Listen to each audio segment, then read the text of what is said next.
Halo anak-anak, kalau tadi di pelajaran yang ke-8 kita sudah belajar tentang kesetiaan Allah. Lalu wujud kesetiaan Allah itu apa?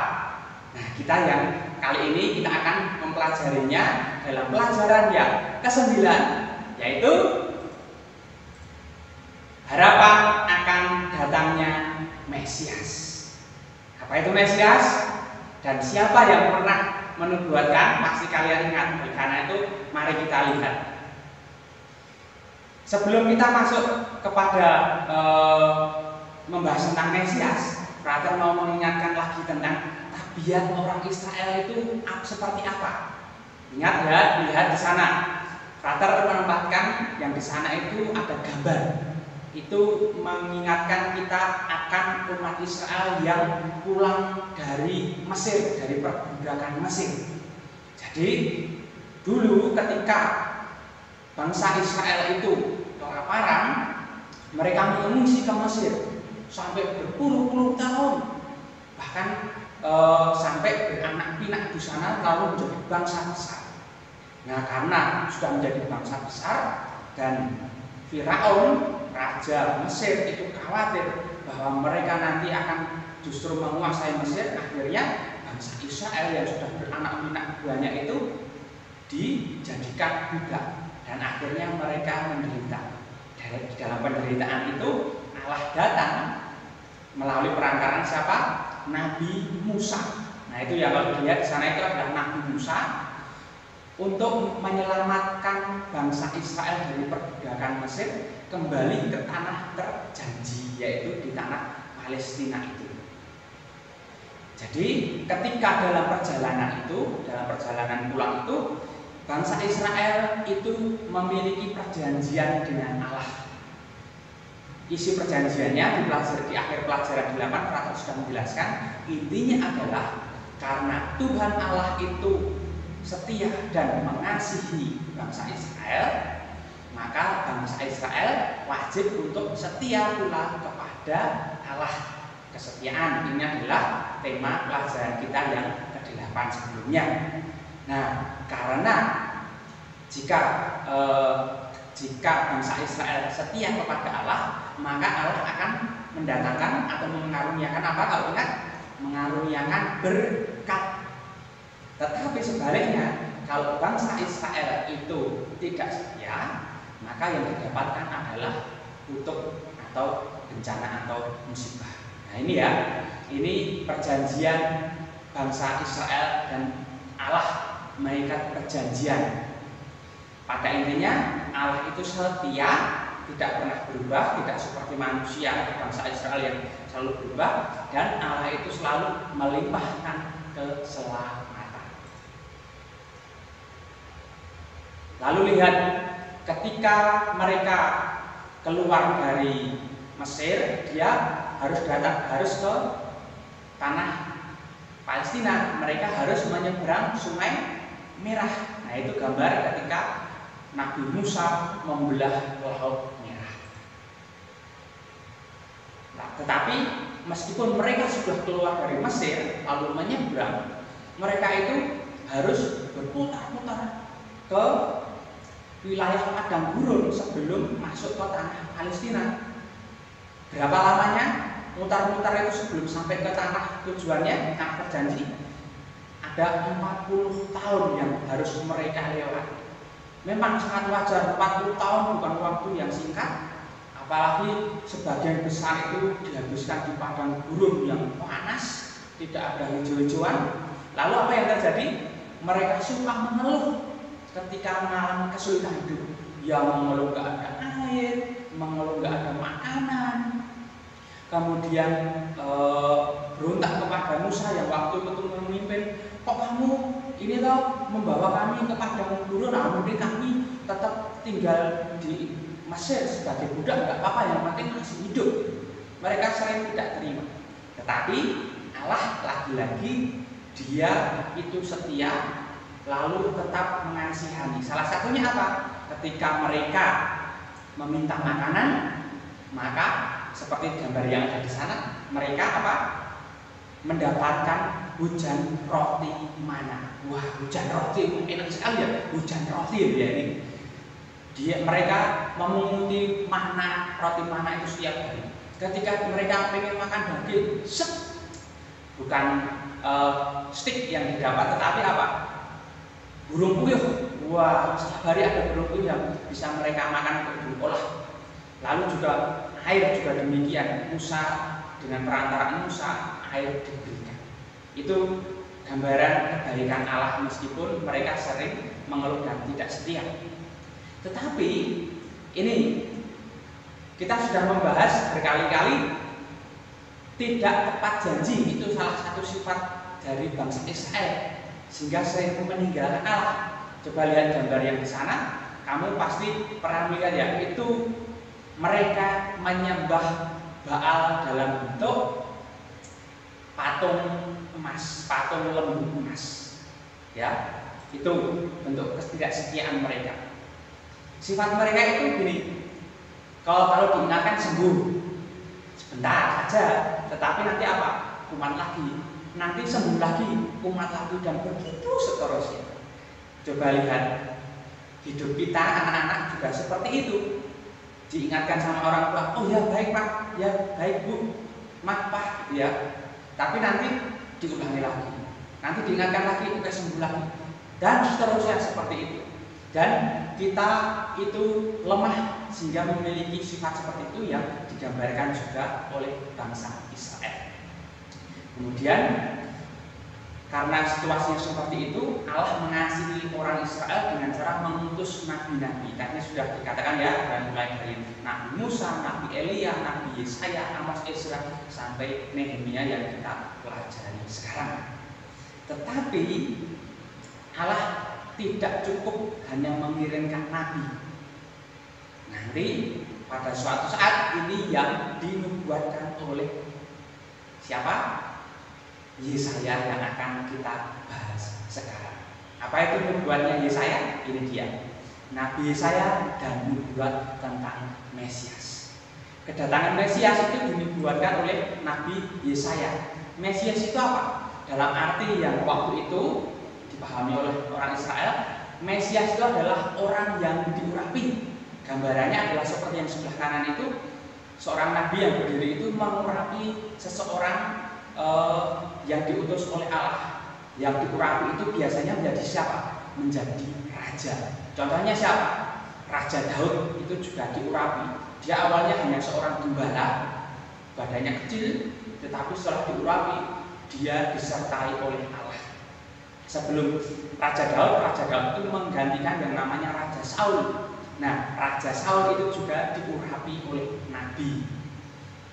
Jadi ketika seorang itu sudah diurapi, dia menjadi wakil Allah, karena pengurapan itu menjadi tanda bahwa roh Allah tinggal di dalam diri orang yang diurapi itu, sehingga Allah itu menyertai. Lalu konsep yang diurapi itu selain menjadi wakil Allah, tentu dia juga menjadi raja yang membebaskan dari penderitaan. Itu konsep orang Israel. Nah, kalau dalam gereja Katolik sekarang ada imam, ada romo yang diurapi, maka dia juga mengemban tugas menjadi seorang wakil Allah dan juga menjadi seorang raja. Tanda kutip ya, raja yang memberi keadilan. Kemudian istilah Mesias itu di dalam bahasa Yunani itu adalah Kristos. Gereja Katolik kita semua itu dekat dengan Yunani, bahasa Yunani. Mengapa? Karena kitab suci kita itu dulu juga diterjemahkan dalam bahasa Yunani, sehingga istilah-istilah Yunani itu kerap kita pakai. Nah, salah satunya adalah Mesias disebut sebagai Kristos, yang sekarang disebut Kristus. Nah, Kristus itu yang kita imani dalam diri Yesus saat ini. Tapi tunggu, kita mau membedakan konsep atau pemahaman siapa Mesias itu dalam paham iman kita sebagai orang Kristiani dan agama Yahudi ya. Ciri khas Mesias Yahudi ya, ini kalau dibedakan dari ciri khas yang kita imani dalam iman Kristiani. Ciri ciri Mesias Yahudi itu apa? Yang dinubuatkan di Yesaya ayat 11 bab 11 ayat 1 sampai 10, kalian silahkan baca. Lahir dalam wujud anak laki-laki maksudnya, dan dari keturunan Daud. Kalau kalian baca Yesaya itu dari tunggul Isai. Nah, Isai itu kan ayahnya Daud dan kakeknya Salomo. Salomo itu anaknya Raja Daud. Jadi keturunan Daud dari keturunan Salomo itu nanti akan menjadi Mesias. Kemudian Mesias itu disebut memiliki julukan sebagai penasihat ajaib, Allah yang perkasa, Raja damai, dan seterusnya. Lalu situasi ketika Mesias itu datang itu apa? Silahkan baca di Yesaya 11 ayat 6 sampai 9. Di sana dikatakan bahwa binatang-binatang itu antara singa, kemudian kambing domba itu bersahabat saling makan rumput. Bahkan anak kecil yang masih menyusui itu bergaul dengan ular tedung, ular yang bisa memangsa, tetapi mereka tidak saling bermusuhan. Nah, itu gambaran damai sukacita ketika Mesias datang meraja. Nabi Yesaya dan membuat Mesiasnya itu juga menyebutkan bentuk keselamatan Mesias yang dinubuatkan, yaitu bentuk-bentuknya, cirinya atau tandanya ketika Mesias datang itu apa? Yang satu, mata orang buta akan melihat, jadi disembuhkan dari kebutaan. Kemudian telinga orang tuli akan mendengar, jadi ada mukjizat keselamatan dalam bentuk kesembuhan dari tuli. Kemudian orang lumpuh dapat melompat-lompat dan berjalan, itu juga mukjizat. Kemudian orang bisu akan bersorak-sorak dan bisa berbicara lagi. Mata air akan memancar di padang gurun. Padang gurun itu kan kering, tapi ada mata air. Sungai akan mengalir di padang belantara, dan kedukaan serta keluh kesah akan menjauh, akan menjadi sukacita. Nah, itu tanda atau ciri-ciri ketika Mesias orang Yahudi itu datang. Kemudian kita ingat bahwa bangsa Israel ketika di pembuangan Babilonia itu mereka menderita. Sepulang dari sana, setelah Raja Kores mengizinkan mereka pulang dan kembali ke tanah Palestina, membangun kembali Yerusalem dan Batal, mereka pun masih menderita. Nah, dalam suasana penderitaan seperti itu, mereka teringat tentang janji Mesias itu, lalu mendambakan kedatangan Mesias itu. Ya, maka mereka merindukan kedatangan penyelamat Mesias itu. Sekarang kita mau membandingkan Mesias dalam paham agama Yahudi tadi dan Mesias Yesus yang diimani oleh orang Kristen. Yang dipahami oleh umat Israel waktu itu dan bahkan sekarang ya, itu adalah tentang Mesias itu berbeda dari paham Kristen. Gambaran mereka adalah Mesias itu adalah seorang seorang pejuang atau pahlawan yang melawan musuh atau penjajah dengan menggunakan senjata. Kalau kalian ingat Jenderal Sudirman, itu kan memimpin perang gerilya. Nah, yang dibayangkan oleh orang Israel tentang Mesias itu juga seperti itu, memimpin perang sebagai panglima perang. Kemudian mereka percaya sebagai pemimpin mereka akan mengembalikan kejayaan bangsa orang-orang Israel ini.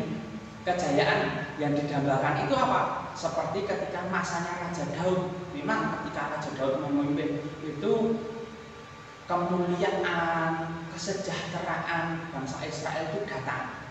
Dan terutama waktu itu Israel dijajah oleh bangsa Romawi itu ketika zaman Yesus. Maka Mesias yang didambakan adalah orang yang bisa memimpin melawan penjajahan Romawi itu. Nah, sedangkan orang Kristen itu berbeda. Orang Kristen itu melihat bahwa nubuat tentang Mesias itu sudah terpenuhi dalam diri siapa? Ya, tentu dalam diri Tuhan kita Yesus Kristus. Orang Kristen sekarang mengamininya sebagai Mesias itu yang dinubuatkan. Nah, sedangkan orang Yahudi itu, agama Yahudi itu masih ada sampai sekarang di Israel. mereka tidak mengimani Yesus sebagai Mesias itu. Dengan kata lain, sampai hari ini orang Yahudi itu masih menantikan Mesias itu, ya, dalam agama yang mereka anut. Nah, anak sekarang kita lihat Mesias Yesus yang kita imani sebagai Mesias. Yesus itu yang diurapi oleh Allah, dan maknanya adalah lebih pada untuk membebaskan dosa manusia. Ya, kita dibebaskan oleh Yesus dari dosa-dosa kita, dan bukan untuk membangun kerajaan dunia yang bersifat politik. Artinya Yesus membuat negara, lalu secara politis seperti membuat anggota DPR, membuat presiden, bukan seperti itu. Tapi dia raja, tetapi kerajaannya adalah kerajaan Allah. Kerajaan Allah itu apa? Mesias yang membangun kerajaan Allah. Kerajaan Allah itu adalah suasana hati. Nanti di pelajaran-pelajaran selanjutnya kita akan mempelajari suasana yang adil, damai, cinta kasih, pengampunan, termasuk ajarannya adalah mengampuni musuh kita. Nah, itu anak-anak tentang Mesias dan janji Allah tentang Mesias. Lalu bagian terakhir, Frater mau mengajak kalian melihat dulu kedatangan Mesias ketika Yesus lahir itu ada 3 tokoh yang datang menyembah. Itulah yang namanya orang Majus. Tetapi lihat di sana ada orang Majus yang keempat. Kisahnya seperti apa? Silahkan dibaca di halaman 99 buku paket kita. Yang intinya Frater mau menunjukkan siapa nama orang Majus yang keempat itu. Dia adalah Artaban. 3 lainnya kalau kalian belum tahu namanya Melchior, Kaspar, dan Baltasar. Mungkin yang namanya Melchior, Kaspar, dan Baltasar itu yang naik onta yang di sana itu ada 3. Yang keempat nggak ikut. Mengapa? Nah, silakan baca ceritanya. Dari cerita itu, Frater mau menarik kesimpulan ini. Setiap orang itu memiliki kerinduan untuk dihargai, untuk mendapatkan makna, untuk mengalami rasa penuh. Misalkan kalau kalian dipuji karena kalian baik, itu kan rasanya senang kan, ada rasa kepenuhan toh. Kalau ada kesulitan di kelas atau guru membutuhkan, lalu kalian bisa membantu, bahkan kamu dipercaya oleh ibu gurumu, pasti kamu juga merasa senang kan? Nah, demikian juga yang dirasakan oleh Artaban itu. Ketika dia mendengar ada seorang raja damai, penguasa alam semesta itu lahir, dia ingin memberi persembahan yang terbaik. Itulah hasrat dari yang namanya Artaban orang Majus itu. Tetapi dalam perjalanan mencari atau menemukan raja yang baru lahir itu, dia menemukan atau menemui peristiwa-peristiwa yang akhirnya harus membuat dia menyerahkan persembahan yang harusnya diberikan kepada raja yang baru itu. Kenapa? Jawabannya karena itu. Karena Artaban mengikuti suara hati. Di sana kan diceritakan ketika ada anak yang diancam mau dibunuh, lalu dia tanda kutip menyuap prajuritnya dengan harta yang berharga supaya dia pergi. Ketika dia menemukan orang yang dirampok, lalu dia memberi perawatan, membayarkan, lalu menyelamatkan orang wanita yang mau dijadikan budak. Nah, suara hatinya itu berbicara, tolong saudaramu. Lalu dia memberikan. Itu ya.